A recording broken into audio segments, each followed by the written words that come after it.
Now, who were the Arcturians? 4 billion years ago, before Earth was anything like what we know today, something unimaginable happened. Life didn't just appear on its own, something put it there. A being known as an Arcturian, part of an ancient race almost as old as the universe itself, came down to this newborn world. Their mission? To create life, to spread intelligence, and to guide new civilizations towards enlightenment. Earth was just one of many planets they worked on, but something about this one went very, very wrong. At first, everything was perfect. The first intelligent beings, known as the Sumanites, were on track to become enlightened, to join the great cosmic mission of peace and wisdom. But then came the Great Dying. Something happened, something catastrophic. No one knows for sure, but what we do know is that the world was torn apart. The skies blackened, continents shattered, and in just a few months, everything the Sumanites had built over millennia was gone. Their once thriving civilization was wiped from existence, and the survivors had no choice but to flee into the wastes. Gaia, the spirit of the planet, would eventually recover. The land would heal. But for the Sumanites, there was no going back. The wastes were a nightmare, twisting, chaotic, impossible to navigate. They wandered for millions of years, lost in a realm that defied reason. And over time, they changed. The wastes warped their bodies, twisted their minds. They became something else, something not entirely physical, not entirely spirit. They adapted, they survived, and they evolved into what we now know as the reptilians. These aren't just myths or conspiracy theories. The reptilians are real, and they are the true enemies of humanity. Their goal? To take back what was once theirs, to return to the land they lost. But there's a problem. The Earth we live on now is no longer compatible with their bodies. The reality we exist in is too stable, too solid.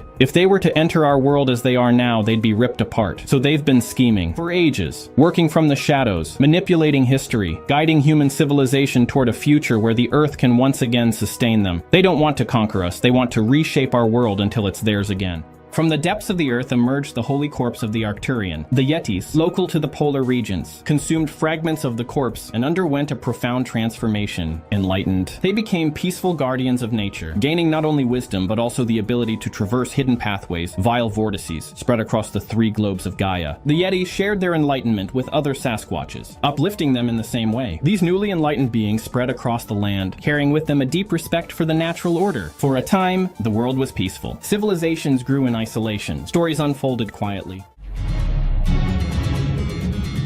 At the North Pole, the entrance to Agartha released a powerful eruption of Azoth, a mystical energy that filled the ether. This energy attracted a baby sun, creating a small temperate region surrounded by the Arctic ice caps. This was Hyperborea, a fertile land destined to become the heart of a new civilization. The Polarians, an offshoot of Homo erectus, thrived in this unique environment. Living close to the baby sun and the entrance to Agartha, they gained unparalleled knowledge and power. They mastered the Azoth and the ether, advancing their minds and technology to heights never before seen. While the rest of humanity remained primitive, the Polarians built great civilizations. They spread across the world, founding legendary continents like Lemuria, Atlantis, and Mu, and the mythical city of Iram of the Sands. Some Polarians ventured deeper into Agartha, drawn to its potent Azoth. These became the Proto-Subnotians, humans of even greater advancement, who built their lives around Agartha's endless energy. But as the Polarian civilization grew, so did their appetite for resources. Their reverence for Agartha faded, replaced by greed. They delved deeper into its mysteries, and what they found would change everything. The Second Hyperwar. The fall of the Polarians deep within Agartha. The Polarians discovered the desiccated skeleton of the Arcturian. To them, this was the corpse of God. The revelation shattered their beliefs, plunging their society into chaos. Without a divine force to guide them, the Polarians questioned their purpose. Were they responsible for God's death? Was existence doomed to decay? These questions fractured their once unified civilization into competing factions, each with its own vision of the future. Some sought to revive God, others aimed to create a new one. Still, others believed they could ascend to godhood themselves.